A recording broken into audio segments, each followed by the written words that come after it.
On pourrait croire que le CCI Tube est un club complètement fermé, où il faut être champion du monde pour rentrer, voilà, défoncer tout sur toutes les courses. Mais alors, comment rentrer au CCI Tube? Donc pour moi, le CCI Tube, ça a toujours représenté un rêve, un objectif que je devais atteindre. Et je me souviens qu'avec mon ancien coéquipier, on regardait les shootings photos des coureurs et on se disait, mais pourquoi pas moi? C'est pas en faisant quelques sorties que j'allais pouvoir atteindre les CCI Tube. C'est pour ça que j'ai mis un plan d'action massif en œuvre. J'ai fait le choix de me dépasser à chaque sortie, chaque entraînement. Être motivé sur un jour, c'est assez facile. Mais en fait, le plus dur, c'est de rester motivé sur le long terme. Sur chaque sortie, se donner à fond. Et en fait, après 3 mois d'entraînement avec mes compagnons de la CTV, j'étais prêt pour commencer les compétitions.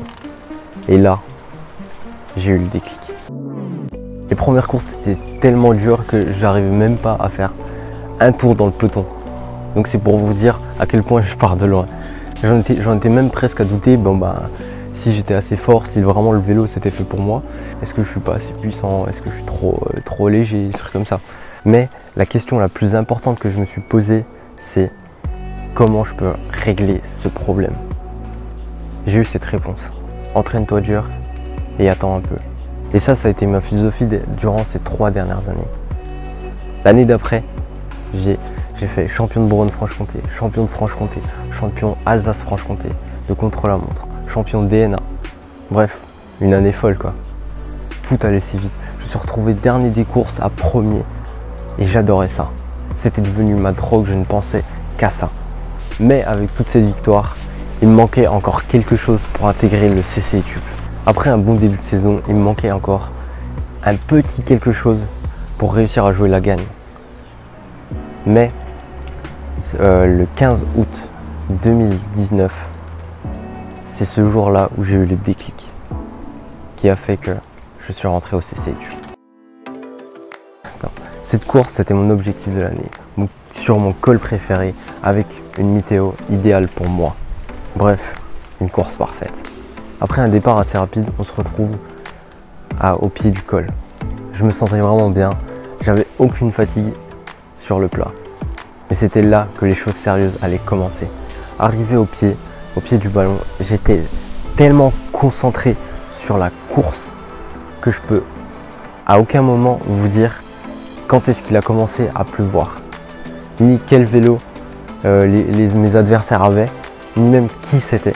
J'étais tellement concentré dans mon effort, dans le fait d'arriver le premier sur la ligne, que j'ai complètement tout oublié. Vraiment, toute mon attention était là-dessus. Je sentais que le rythme me permettait de faire une grosse attaque. Mais de ce que j'avais appris de ma saison, c'était qu'on n'est pas des professionnels, donc il faut toujours en garder un peu sur la pédale. Donc, je n'ai pas attaqué. Et ça, je pense que ça a fait un peu de la réussite de ma course. Donc, il y avait énormément d'attaques où en fait je laissais les autres me ramener sur le groupe. Et là, c'était la flamme rouge. J'avais jamais vu autant de brouillard. On voyait à peine à 5 mètres. C'était waouh. Il y avait des attaques de partout. Dans la rampe finale, un vent, mais d'une force qui venait de la gauche. Et ça a toute son importance. Pourquoi? Parce que tout le peloton était en file indienne, sauf moi, où j'avais eu 20 cm pour mettre ma roue à droite. Et c'est ce qui a fait que j'ai réussi ma course, parce que j'ai économisé énormément d'énergie.